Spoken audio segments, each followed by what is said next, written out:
Alright, so this is my review on the circuittracks. Okay, so before I start, I'll just say where I came from. Ableton. I've been using that now for God knows how long, probably over 10 years now, at least, maybe longer. So yeah, let's get done with this review. Okay, so the first thing I wanted to talk about was the build. The build quality on this thing is really good, excellent. It's really thin, it's got a light footprint, it feels nice to the touch, annoys me when I get dirt on it. Lovely, the buttons click when you press them, the ones that you want to click. These ones are very smooth. You can run your finger across them nice and easily. You can tell it's of high quality. To do that, for example, it's really nice. Or to just clear it all by. Everything feels really premium, I must say. Okay, on to next was the battery. Battery is excellent again. Being able to sit on the couch for 4 hours and write a tune and not have to worry about any battery, and it give you plenty of warning even when it is low, is really nice. Nothing to complain about there at all. More akin to a phone battery, I would say. The next one was ease of use.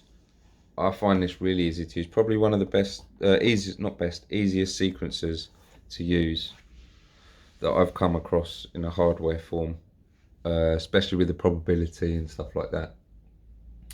The Midi versatility of it is really good as well. Its ability to control other synths, but I'll talk about that later. The next thing I wanted to say was the synth engine. I think the synth engine is actually quite good. The chorus, the phase is really nice. The reverb and the delay on the actual unit are really nice as well. And components is a really good thing. Gives you a lot of versatility with the sounds that you're actually putting on the unit.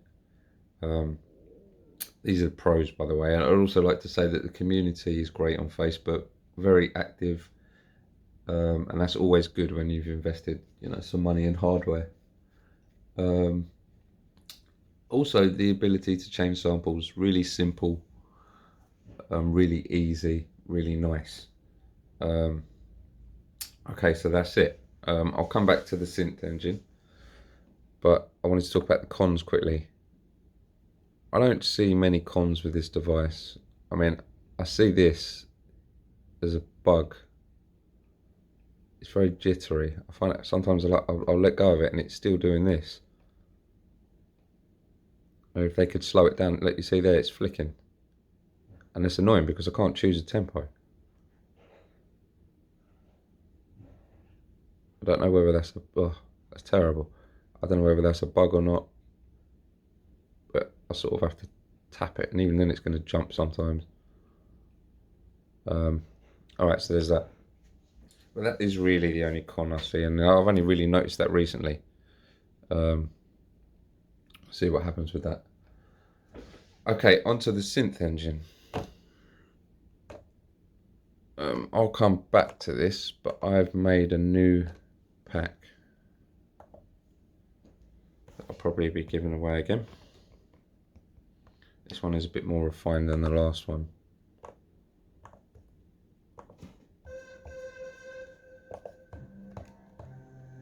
Let's turn this up.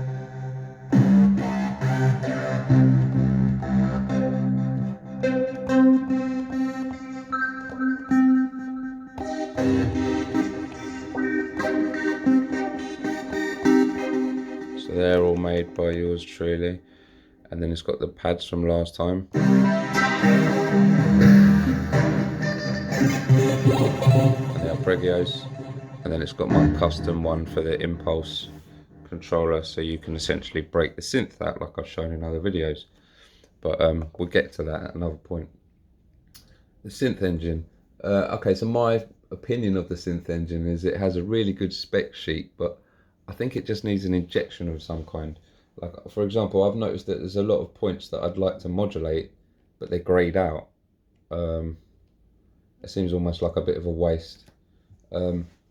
The other thing I wanted to say is that I think all the distortion types on components are way too close to each other.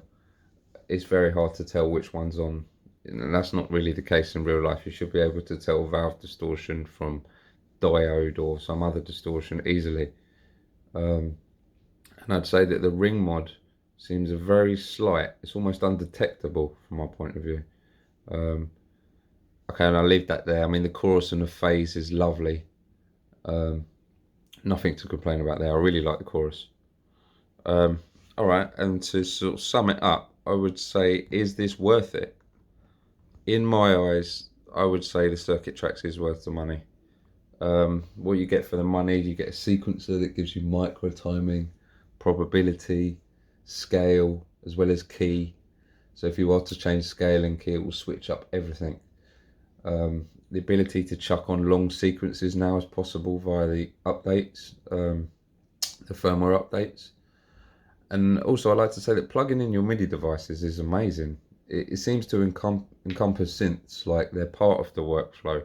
You know, they're in the box, not outside of the box. I find myself barely touching my synths nowadays. They're all sequenced on here.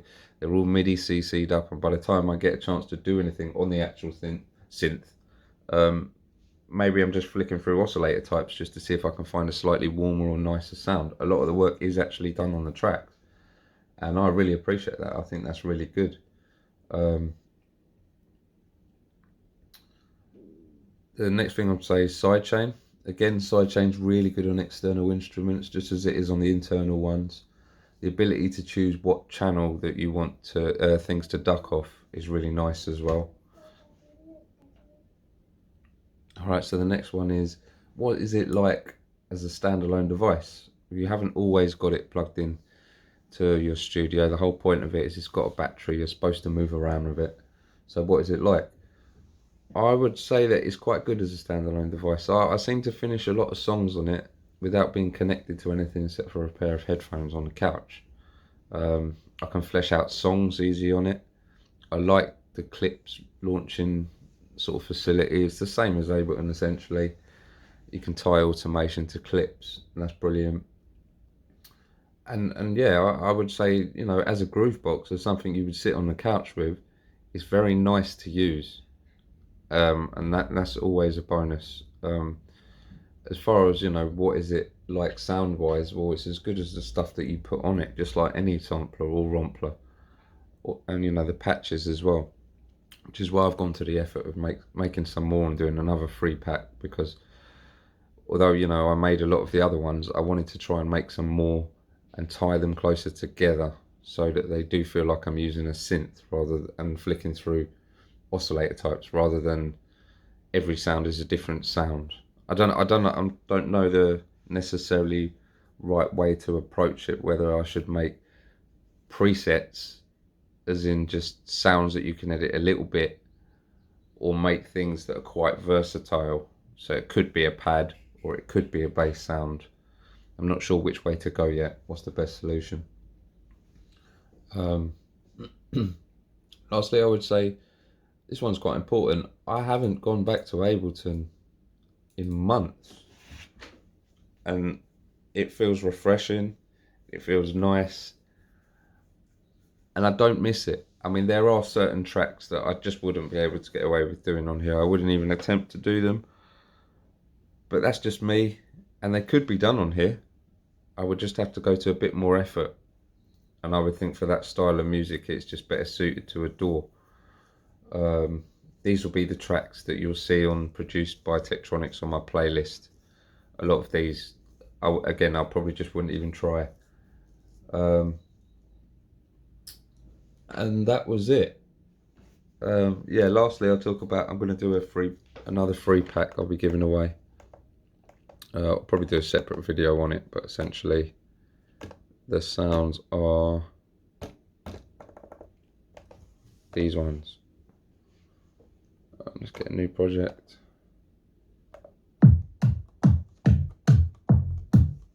They're a lot tighter than they were before.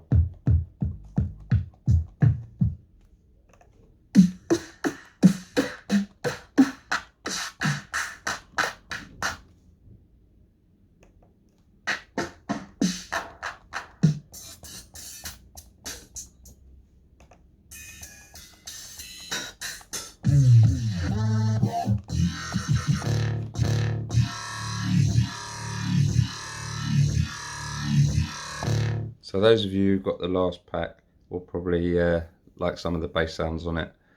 I took the chords off just in place for better drums, and I've organised them a bit better. I went over the synth patches on here, but maybe I'll do a more detailed video on it. But thanks for your time, guys. Like and subscribe.